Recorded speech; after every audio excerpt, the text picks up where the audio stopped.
O número de previsões erradas que circula por aí, da boca de altos especialistas, é uma coisa monstruosa. No Brasil são praticamente todas. Eu não vi ninguém prever nada do que fosse acontecer ao Brasil.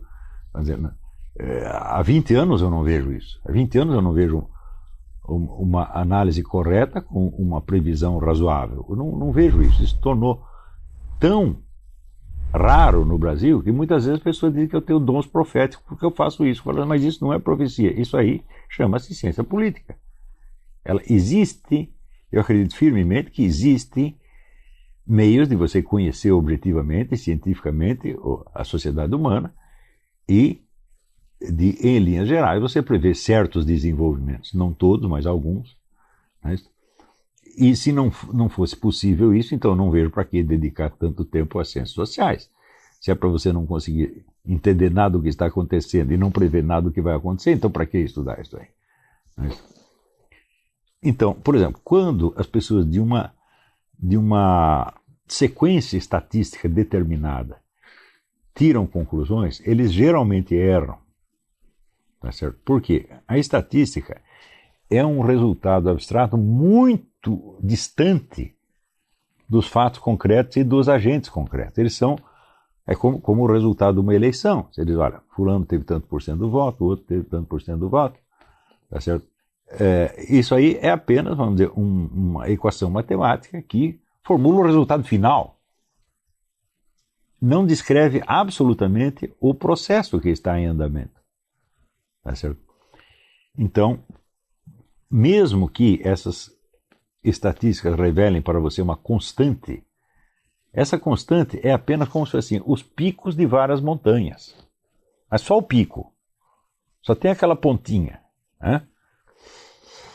E essa pontinha, ela permite a você reconstituir a topografia da região? Não, porque você só sabe a altura das montanhas. Né? Você não sabe do que elas são feitas, você não sabe qual foi a sua formação geológica e você não sabe sequer a largura dela. Né? Então, além disso, você só pega os picos mais altos, você não sabe quantos picos menores existem em volta, então, na verdade, você não sabe coisa nenhuma. Então, um exemplo disso é, por exemplo, o famoso Paul Kennedy, que nos anos 80 publicou, 85, eu creio, publicou o livro Ascensão e Queda das Grandes Potências, baseado na constância da relação entre o crescimento do orçamento militar das nações e seu crescimento econômico. E ele via que quanto mais crescia o orçamento militar, mais aumentavam as crises econômicas e mais diminuía a produção, por assim dizer. Então, com base nisto, ele vendo o crescimento do orçamento militar americano, ele disse que os Estados Unidos iriam cair na década seguinte e iria subir a União Soviética. Na verdade, o que houve foi a dissolução da União Soviética. Tá certo? E um período de pelo menos 20 anos de predomínio americano quase absoluto, que hoje está entrando em contestação. Mas está entrando em contestação não na área econômica e não na área militar, está na área da propaganda. Né? Na área cultural e propagandística, isso sim. Então, é claro que isso foi um erro monstruoso, mas baseado na falsa impressão de objetividade das estatísticas em si mesmas. Uma estatística jamais pode ser objetiva, ela nunca é um dado objetivo, porque ela é apenas a resultante final de um processo. Ela é uma sequência de abstrações, e abstrações em si mesmas não são objetivas nem subjetivas. Né? A abstração foi, como o próprio nome diz, foi extraída de algo. E se você não sabe de onde ela foi extraída, então ela por si mesma não significa nada. Então, por exemplo, o crescimento do orçamento militar, eu digo, é uma coisa que acontece sozinha. A estatística só mostra o quanto cresceu. Não mostra o porquê cresceu, quem fez crescer, que forças políticas estavam por trás, que interesses econômicos estavam por trás, não mostra absolutamente nada. Então, vamos dizer, quando a pessoa se apega às estatísticas e números, considerados de maneira mais ou menos isolada, é claro que isso é um fetiche a que o indivíduo se apega para ter uma falsa impressão de domínio intelectual da situação. Claro, quanto mais você pode quantificar os dados à mão, mais você tem a impressão de dominá-los, porque mais aquilo lhe parece claro. Tá certo? Nada mais claro do que um cálculo matemático, que qualquer um pode repetir. Né? Mas esse cálculo só se refere, vamos dizer, a uma parte dos dados, e nem sequer aos dados em si mesmo. Ele se refere, por assim dizer, à quantificação de outros dados. Né? Então, também, vamos dizer, como se fazem as estatísticas, de onde que elas saem, tá certo? Quer dizer, uma estatística jamais pode te indicar nada sobre a confiabilidade das estatísticas. Então, em princípio, uma estatística é feita de uma série de fatos de uma mesma espécie que foram observados, anotados e repetidos. Ora, a espécie dos fatos é, por sua vez, uma abstração. Quer dizer, você tem um conceito genérico de uma espécie e você só vai observar aqueles fatos na medida em que eles coincidam com o conceito da espécie e não sobre outros aspectos. Tá certo? Então, isso quer dizer que toda estatística é uma abstração construída em cima de uma infinidade de outras abstrações. E ela está, portanto, sempre muito longe do processo concreto. Tá certo? É claro que elas servem quando você conhece, vamos dizer, os fatos concretos, ou conhece na máxima medida possível os fatos concretos, e você pode então quantificá-los. Né? Sobretudo, você vai ter que quantificá-los quando você quiser apreender tendências, porque, vamos dizer, uma tendência não quantificável é um contrassenso. Se você não é capaz de quantificar uma tendência, pelo menos de modo aproximativo, então, quer dizer, você não sabe se essa tendência existe ou não. Uma tendência pode ir de 0 a 100%. Não é isso? Então, por exemplo, um indivíduo levou um tiro. Qual é a tendência dele morrer ou dele escapar?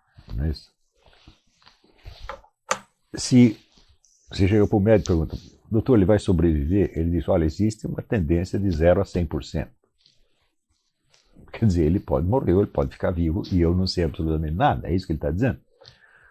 Portanto, tem que haver, vamos dizer, um predomínio de uma tendência. Esse predomínio é nitidamente quantitativo.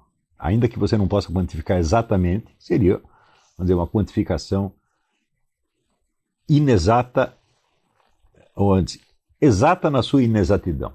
Quer dizer, o cálculo exato de um coeficiente de inexatidão. Olha, nós temos aqui uma possibilidade, digamos, 60%, e a margem de erro é tal. Então, se você não tem isso, então você não conhece nada da tendência. Eu só costumo falar em tendências quando eu tenho certeza de que ela é maciçamente mais poderosa do que as outras tendências em volta. Tá certo? Então, seria pelo menos da ordem de 70%, 80%, se fosse quantificar. Se está abaixo disso, então eu não posso falar de tendência, eu tenho que falar apenas de possibilidades. Por exemplo, quando eu disse assim, o pessoal estava com medo que o Vladimir Putin invadisse a Ucrânia, quando ele de fato não invadiu, ele apelou para um plebiscito, ele fez uma manobra política, ele infiltrou agentes aqui e ali, tá certo? E obteve então esse resultado na Crimeia, que não foi então uma invasão, não foi uma ocupação militar, foi simples o resultado de um plebiscito. E eu disse, ele não vai fazer guerra nenhuma enquanto ele não conseguir derrubar o dólar.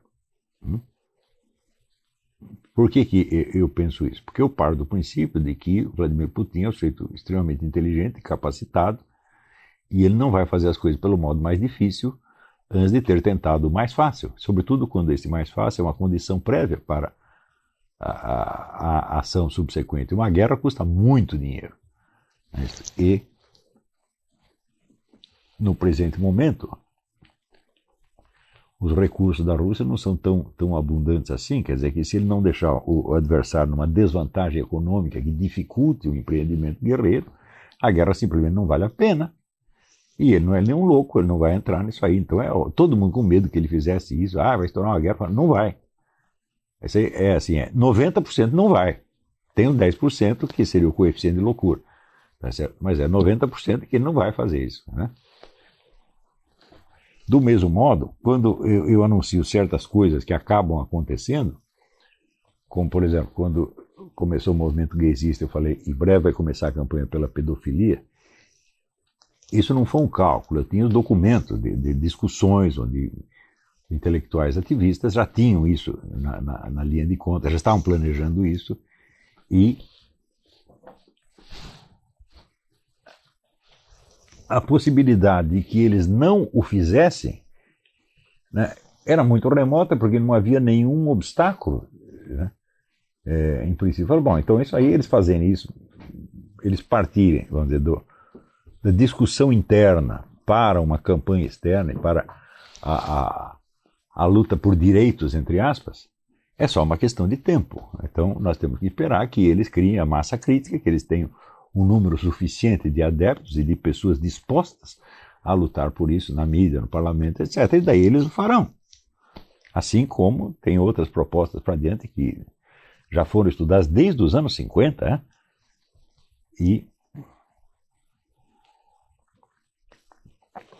que também, vamos dizer, vão se transformar, vamos dizer, de meras hipóteses em ações, na medida em que houver os instrumentos para isso.